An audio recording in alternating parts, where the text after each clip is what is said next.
जी दोस्तों, कैसे हैं आप? आई होप आप सब ठीक होंगे। आज की इस वीडियो में बात करने वाले हैं हम आपसे product table the periodicity of property step number 3 और आज का टॉपिक होगा ग्रुप्स।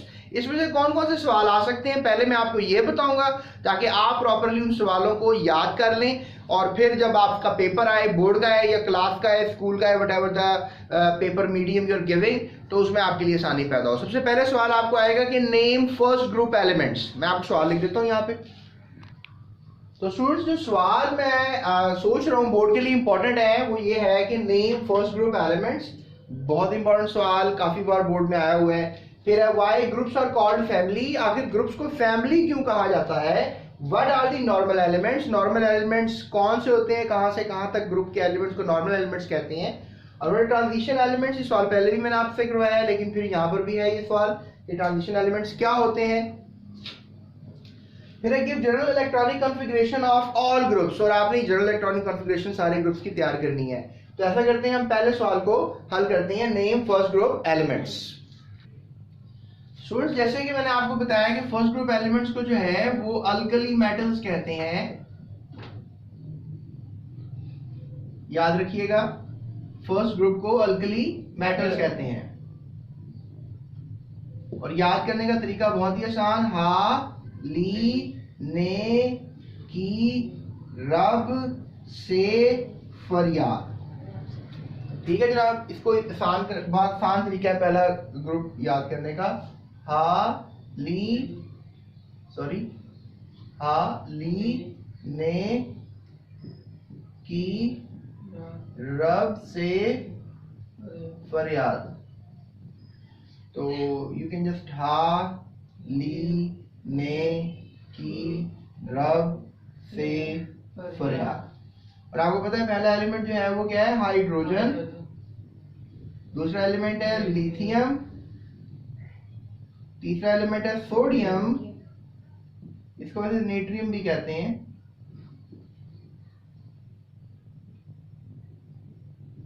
फिर है पोटाशियम।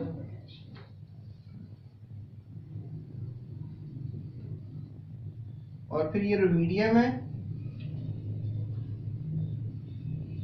और फिर ये सीजियम है। और ये फ्रांसियम है। तो स्टूडेंट्स, ये सब एलिमेंट्स आपने पहले ग्रुप के जो है वो याद कर लेने हैं। Very important question. चलते हैं दूसरे क्वेश्चन की तरफ। तो स्टूडेंट्स, अगर हम बात करें अगले क्वेश्चन की, तो why groups are called family, के फैमिली जो है, ग्रुप्स को जो है वो फैमिली क्यों कहा जाता है? तो इसके पीछे रीजन ये है कि इनकी सिमिलर इलेक्ट्रॉनिक कॉन्फ़िगरेशन होती है वैलेंस शेल की। जैसे लेट्स से दैट आपने हाइड्रोजन, लिथियम, सोडियम और पोटाशियम की इलेक्ट्रॉनिक कॉन्फ़िगरेशन की भी होगी। सोडियम तक वैसे किया लेकिन पोटाशियम की भी आप कर सकते हो। तो इसका आखिरी सब इसकी इलेक्ट्रॉनिक कॉन्फ़िगरेशन है 1s1 और इसकी है 1s2। इसमें टोटल जो है आप याद रखो 3 इलेक्ट्रॉन होते हैं, तो 2s1 और इसकी होगी टोटल, इसमें 11 इलेक्ट्रॉन होते हैं। 1s2, 2s2, 2p6, 3s1। इसकी जो है इसमें टोटल 19 इलेक्ट्रॉन होते हैं। 1s2, 2s2, 2p6, 3s2, 3p6, 4s1। तो आप देख सकते हो सबका s1 आ रहा है, यानी कि सबके आउटर सब शेल में सिर्फ एक इलेक्ट्रॉन है। तो लिहाजा आप देख सकते हो कि ये के शेल है, इसमें ये के शेल के साथ जो है वो एल शेल भी है। और आपको नजर आ रहा है कि के शेल में एक ही इलेक्ट्रॉन है, या एल शेल में भी एक ही इलेक्ट्रॉन है। यहाँ पर आप देख सकते हो यहाँ पे 3 शेल्स हैं, के, एल और एम। या के में 2 इलेक्ट्रॉन आ रहे हैं, एल में 8 आ रहे हैं और एम में एक ही आ रहा है। फिर देखें इसका आउटर शेल जो है वो एल है, इसका आउटर शेल एम है और इसका आउटर शेल के है। तो लिहाजा के में भी एक इलेक्ट्रॉन है, एल में भी एक इलेक्ट्रॉन है, एम में भी एक इलेक्ट्रॉन है। और अगर हम पोटाशियम की तरफ देखें तो इसके टोटल शेल 4 हैं, के, एल, एम और एन। इसमें 2 हैं, इसमें 8 हैं, इसमें भी 8 हैं और इसमें फिर एक आर है। तो सबके आउटर वैलेंस शेल में जो है आपको नजर आ रहा है सिमिलर इलेक्ट्रॉनिक कॉन्फ़िगरेशन नजर आ रही है। यानी कि all first group elements have one electron in their valence shell, यानी ये सारे जो है ये बेसिकली कौन से ग्रुप के मेंबर्स हैं? Alkali metals. तो ये अल्कली मेटल्स ग्रुप के मेंबर हैं, इसलिए सबके वैलेंस शेल में आप देख सकते हो कि एक एक इलेक्ट्रॉन जो है वो आ रहा है। इसलिए जो है हम कहेंगे कि इनको एक फैमिली बना देना चाहिए और उनका फैमिली का नाम होगा अल्कली मेटल्स। आपने अब अल्कलाइन अर्थ मेटल्स की सेम इलेक्ट्रॉनिक सारों की इलेक्ट्रॉनिक कॉन्फ़िगरेशन करनी है और आपने मुझे एक कमेंट में बताना है कि सबके आउटर शेल कौन कौन से हैं और उनके अंदर कितने कितने इलेक्ट्रॉन आ रहे हैं। तो ये अभी आपका टास्क है, ये आपने करके दिखाना है। और अब हम चलते हैं अपने तीसरे सवाल की तरफ। स्टूडेंट्स, नेक्स्ट सवाल ये किया जा रहा है कि नॉर्मल एलिमेंट्स जो है वो कौन से होते हैं। तो स्टूडेंट्स, अगर हम देखें जो पीरियोडिक टेबल है 1 2 3 4 5 6 7 8 9 10 11 12 13 14 15 16 17 18 आई थिंक सो सारी नजर आ रही है लाइनें हमें। तो ये हमारे पास जो है पहले ग्रुप्स हैं और फिर ये हमारे पास आ जाते हैं पहला, दूसरा, तीसरा, चौथा, पांचवा, छठा, सातवां, आठवां, नौवां, 10वां, 11वां, 12वां और ये 13वां। और फिर आ जाते हैं जनाब यहाँ पर हमारे पास 14वां, 15वां, 16वां, 17वां और ऊपर ये आ जाएगा 18वां। तो स्टूडेंट, साइंसदानों का मानना है कि जो पहला ग्रुप है और दूसरा ग्रुप है, इसमें जितने भी एलिमेंट्स आते हैं इनको आप कहोगे नॉर्मल एलिमेंट्स। इनको आप कहोगे नॉर्मल एलिमेंट्स। और जो आते हैं ग्रुप नंबर 14 से लेकर 18 तक, ये भी सारे एलिमेंट्स कहलाएंगे नॉर्मल एलिमेंट्स। समझ में आ गई बात आपको? Yes sir. तो नॉर्मल एलिमेंट्स होंगे ग्रुप नंबर 1 से लेकर 2 तक एंड ग्रुप नंबर 14 से लेकर 18 तक। अच्छा, इसमें आपको मैं छोटी सी करेक्शन कर देता हूँ कि आप ना 18वें ग्रुप को बीच में शामिल ना करो। यानी चूंकि 18वां ग्रुप आपको पता है कि नोबल गैसेस का ग्रुप है, तो आपने इसको शामिल नहीं करना है। आप ऐसा करो, सिर्फ ग्रुप नंबर 14 से लेकर 17 क्या एलिमेंट्स को शामिल कर लो नॉर्मल में, बाकी नोबल गैसेस को रहने दो। तो आप समझ में आई तुम्हें? नॉर्मल एलिमेंट्स का मतलब ये होता है कि ये नॉर्मली बिहेव करते हैं, इनकी इलेक्ट्रॉनिक कॉन्फ़िगरेशन नॉर्मल तरीके से की जाती है, अब नॉर्मल नहीं है। तो इसलिए हम इनको नाम देते हैं normal elements. The groups 1 and 2 and 13 to 17 contain normal elements. Sorry, इसमें 13 को ऐड नहीं किया, इसमें 13 भी ऐड कर दो। 13 to 17, तो 13 to 17 जो है ये सब कंटेन करते हैं क्या? Normal elements. And in the normal elements all the inner shells are completely filled with electrons. ठीक है, इनके जो इनर शेल्स हैं वो कंप्लीटली फिल्ड है, यानी कि लेट्स से दैट के किसी एटम के 3 शेल्स हैं, तो ये आउटर शेल हुआ, तो ये इनर शेल हुआ। अब लेट्स से दैट किसी एटम के जो है वो 4 शेल्स हैं, तो ये आउटर शेल हुआ और ये हुआ इनर शेल। समझ रहे हैं इस चीज को? तो जो इनर शेल होते हैं वो कंप्लीट होते हैं, यानी कि इलेक्ट्रॉन कम होते हैं, तो वैलेंस शेल में इलेक्ट्रॉन कम होते हैं, लेकिन इनर शेल हमेशा कंप्लीट होते हैं। अब तुम कहोगे सर इनर शेल तो वैसे ही कंप्लीट होगा, तो आउटर शेल की बारी आती है ना इलेक्ट्रॉन फिल करने की, तो वो ठीक है बात, लेकिन कभी कभी ऐसा भी होता है कि आउटर शेल कंप्लीट हो जाता है, इनर शेल इनकम्प्लीट रह जाता है, ऐसा होता है। तो नॉर्मल एलिमेंट्स कौन से हैं कि जिनके इनर शेल्स कंप्लीट है और आउटर में इलेक्ट्रॉन्स की रिक्वायरमेंट है। यानी आउटर शेल को क्या नाम दोगे? Valence shell. क्या नाम दोगे? Valence shell. तो जो वैलेंस शेल होगा उसमें इलेक्ट्रॉन इनकम्प्लीट होंगे और इनर शेल में क्या होंगे? कंप्लीट होंगे, यानी जो इलेक्ट्रॉन्स की क्वांटिटी है वो कंप्लीट होगी। तो ये कॉन्सेप्ट है, तो आपने ये बात याद रखनी है। अगर आपको ये बात याद रह जाएगी तो आप नॉर्मल एलिमेंट किसी भी एलिमेंट को डिक्लेयर कर सकते हो। यानी जब आपने इलेक्ट्रॉनिक कॉन्फ़िगरेशन की, आपने देखा कि L M N, अभी देखा था इसमें 2 थे, इसमें 8 थे, इसमें 8 थे और इसमें 1 था। पोटाशियम की थी हमने ये। तो अब इसमें जो हमारे पास पोटाशियम है, इसका कौन सा शेल जो है वो इनकम्प्लीट है? वो डेफिनेटली R3Na इनकम्प्लीट है। बाकी तो सब क्या है? कंप्लीट। तो ये नॉर्मल है, लिहाजा पोटाशियम जो है वो नॉर्मल एलिमेंट कहलाएगा, वो पहले ग्रुप में आता है। लेकिन अगर लेट्स से दैट कि इसमें 7 हो जाते हैं और इसमें पूरे 8 हो जाते हैं लेट्स से दैट, तो अब देखो वैलेंस शेल तो कंप्लीट है, लेकिन जो इनर शेल है, वैलेंस शेल से जो अंदर वाला शेल है उसे इनर शेल कहते हैं, तो वो इनकम्प्लीट है। तो फिर हम इस बात को यहाँ पर क्या समझते हैं कि ये बेसिकली नॉर्मल एलिमेंट नहीं है। अगर पोटेशियम ऐसा करता, लेकिन पोटेशियम ऐसा नहीं किया, तो ये क्या है? Normal element. ये क्या है?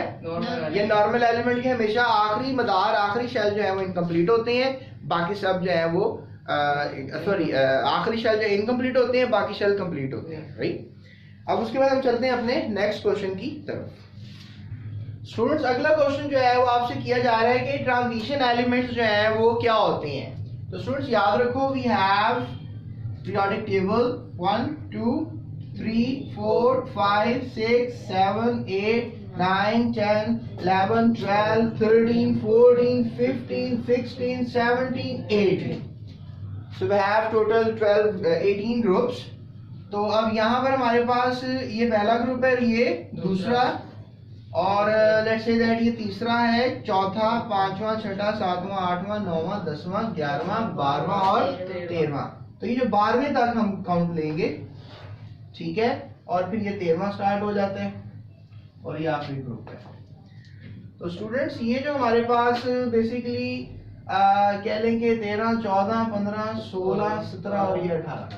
अब हमारे पास जो 3 ग्रुप से लेके एलिमेंट्स आते हैं ना 12 ग्रुप तक, यानी 3 ग्रुप से लेकर 12 ग्रुप तक जितने भी एलिमेंट्स आते हैं, यानी all elements from 3 group to 12 group, तो इनको हम नाम देंगे ट्रांजिशन एलिमेंट्स का।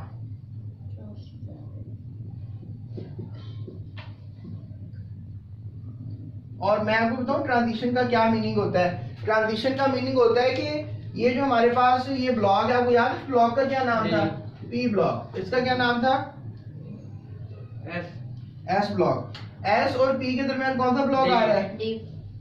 तो ये जो बीच वाली चीज होती है इसे ट्रांजिशन कहते हैं। जैसे लेट्स से दैट कि ये पेन है और ये पेन है, इसके अंदर जो है इसमें जो भी चीज़ आ रही है, ये पेन है, ये पेन है, और उसके दरमियान में कैप आ गया है, तो कैप ट्रांजिशन है। यानी दो चीज़ों के दरमियान से, दो डब्बे है ना ट्रेन के, तो उनके जो दरमियान वाला डब्बा है वो ट्रांजिशन कहलाएगा। तो ये आपको पता होना चाहिए, ठीक है। तो अब हम चलते हैं अपने अगले क्वेश्चन की तरफ। ये आपने इसका जवाब क्या लिखना है, बुक से भी आप देख सकते हो। The group 13 to 12 are called transition elements. In these elements D subshell is in the process of completion। ठीक है, इनका D subshell होता है इनर सबशेल होता है, और वो प्रोसेस ऑफ कंप्लीशन की तरफ होता है, यानी वो भी कंप्लीट नहीं होता। स्टूडेंट्स, नेक्स्ट क्वेश्चन जो आपसे पूछा जाएगा बोर्ड एग्जाम में वो ये हो सकता है, और बहुत दफा एमसीक्यूज की शक्ल में और शॉर्ट क्वेश्चंस की शक्ल में पूछा गया कि गिव जर्नल इलेक्ट्रॉनिक कॉन्फ़िगरेशन। तो स्टूडेंट्स, जर्नल इलेक्ट्रॉनिक कॉन्फ़िगरेशन जो है वो आपने देनी है सारे ग्रुप्स की। तो 1 2 ग्रुप को लेंगे हम, 3 से लेकर 12 ग्रुप्स को नहीं ले रहे, फिर आगे कौन सा ग्रुप लेंगे? 13 14 15 16 17 और 18। अब आपको मैं सबसे पहले इन ग्रुप्स के जो है वो नाम बताऊंगा और इनके वैलेंस इलेक्ट्रॉन्स। पहले वैलेंस इलेक्ट्रॉन्स की बात कर लेते हैं। वैलेंस इलेक्ट्रॉन्स कितने होते हैं इन ग्रुप्स के अंदर? पहले ग्रुप में वैलेंस इलेक्ट्रॉन 1 होता है, दूसरे ग्रुप में 2, 13 ग्रुप में 3 4 5 6 7 8। तो ये तसलसल मौजूद है, लिहाजा इसमें आपने टेंशन लेने की जरूरत नहीं है। आपको पता होना चाहिए कि अगर कोई ग्रुप में 13वें ग्रुप में एलिमेंट है, लेट्स से दैट 13वें ग्रुप का स्टार्ट जो है वो एल्यूमिनियम बोरॉन से होता है। Boron, aluminium, gallium, iridium and titanium, ये सब एलिमेंट्स हैं जो कि 13 ग्रुप में आते हैं। तो इन सब के आउटर शेल में आपको नजर आएंगे 3 इलेक्ट्रॉन। फिर अगली हम जो बात करेंगे आपसे वो ये है कि ये इनका जो है फैमिली नेम क्या होगा।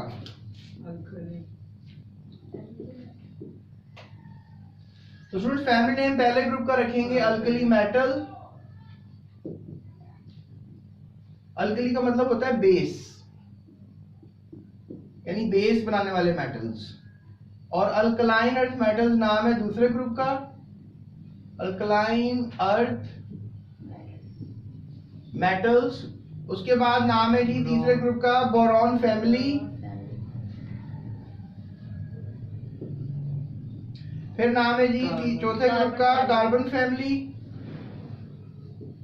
और फिर नाइट्रोजन फैमिली, उसके बाद ऑक्सीजन फैमिली, इसको आप चाल्कोजेंस भी कह सकते हो, वैसे चाल्कोजेंस, और ऑक्सीजन फैमिली भी कह सकते हो। उसके बाद स्टूडेंट सातवें ग्रुप को हम हैलोजेंस के नाम से याद रखते हैं, सातवें ग्रुप को, ठीक है।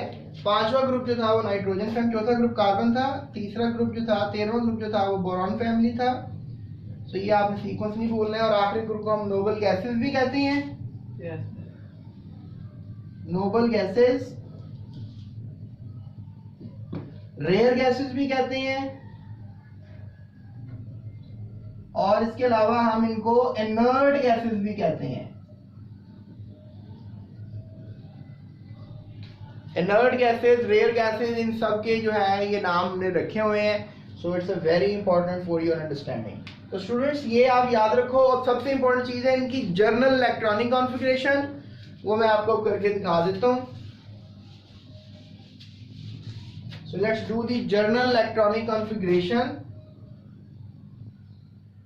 जर्नल इलेक्ट्रॉनिक कॉन्फ़िगरेशन, अब पहले ग्रुप की जो होगी दैट इज बेसिकली इनका आउटर सबशेल s होता है और उसमें एक इलेक्ट्रॉन होता है और किसी का कोई भी नंबर हो सकता है, तो सब नंबरों के लिए n लगा देंगे।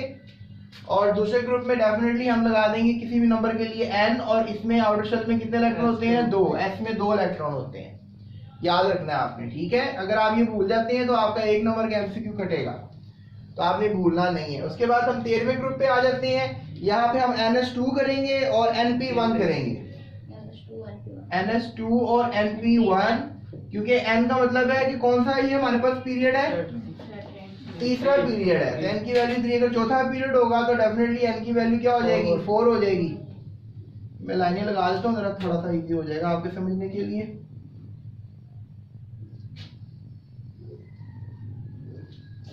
इसका हो जाएगा NS2 NP2 हो जाएगा, इसका हो जाएगा NS2 NP3, इसका हो जाएगा NS2 NP4, NS2 NP5। याद रखो इनके नाम है। ये कौन से, याद है आपको ये कौन सा ग्रुप है? क्या नाम है इसका? हैलोजेंस। 17वां ग्रुप जो है वो हैलोजेंस कहलाता है। उसके बाद 18वां ग्रुप क्या होगा? NS2 NP6, ठीक है जनाब। तो ये हमारे पास होगा कॉन्फ़िगरेशन 16वें ग्रुप की। तो स्टूडेंट्स ये ना हमारे पास ये क्वेश्चन जिसमें मैंने आपको बताया कि जनरल इलेक्ट्रॉनिक कॉन्फ़िगरेशन, और ये भी हो सकता है कि name all the families of the groups, और इसके अलावा आपको ये भी सवाल आ सकता है कि how many valence electrons are there in the first group और फोर्थ ग्रुप। तो इस तरह के सवाल भी निकल सकते हैं, लेकिन सबसे इंपॉर्टेंट है जनरल इलेक्ट्रॉनिक कॉन्फ़िगरेशन। तो ये तमाम ग्रुप्स की मैंने जनरल इलेक्ट्रॉनिक कॉन्फ़िगरेशन की है आपके सामने, ये आपने याद रखनी है ताकि आपको एग्जाम वाले दिन कोई प्रॉब्लम ना आए। एमसीक्यू आ जाए तो वो भी आप इजीली कर लोगे, अगर आपको शॉर्ट आ जाता है तो उसके लिए भी आप तैयार रहोगे। तो स्टूडेंट्स ये था हमारा लेक्चर आज का, जिसमें मैंने आपको बता दिया है कि how the things goes on with groups. हमने इससे पहले लेक्चर में पीरियड्स की बात की थी, उसके आने वाले लेक्चर में हम अब नई चीज शुरू करेंगे, नया टॉपिक शुरू करेंगे, that is periodicity of properties. तो उसके लिए आपने हमारे साथ रहना है, राइट। और इसके अलावा मैं आपसे ये कहूंगा कि जो डिस्क्रिप्शन है इसमें लिंक्स हैं। आप पहला चैप्टर है, दूसरा, तीसरा, हम तीसरा पढ़ रहे हैं, तो तीसरे के लिंक पे क्लिक करेंगे तो एक प्लेलिस्ट खुल जाएगी, वो सारे आपके चैप्टर्स आपको सामने नजर आ जाएंगे, इस चैप्टर के लेक्चर्स, और कोई भी लेक्चर ले सकते हो। उस लेक्चर के नीचे आपको अभी भी आप डिस्क्रिप्शन में देखोगे नोट्स दिए हुए हैं, शॉर्ट के, लॉन्ग के, एमसीक्यूज के, टेस्ट योरसेल्फ के, अगर न्यूमेरिकल होते हैं तो न्यूमेरिकल्स के, ठीक है। इसके अलावा पास्ट पेपर भी जल्द अपडेट कर दिए जाएंगे। तो स्टूडेंट्स याद रखो ये सब डाटा जो है ये आप लोगों के लिए इसलिए बनाया गया ताकि आपका बोर्ड का एग्जाम इजी हो जाए और आप साथ साथ तैयारी करो। इसके अलावा टीचर्स के लिए क्वेश्चन पेपर भी जो है हमने लिंक्स दिए हैं, तो लिहाजा क्वेश्चन पेपर भी आप डाउनलोड कर सकते हो। So that's it, thank you so much. अपना ख्याल रखिएगा, इस चैनल का भी और सब्सक्राइब किए बगैर मत जाइए।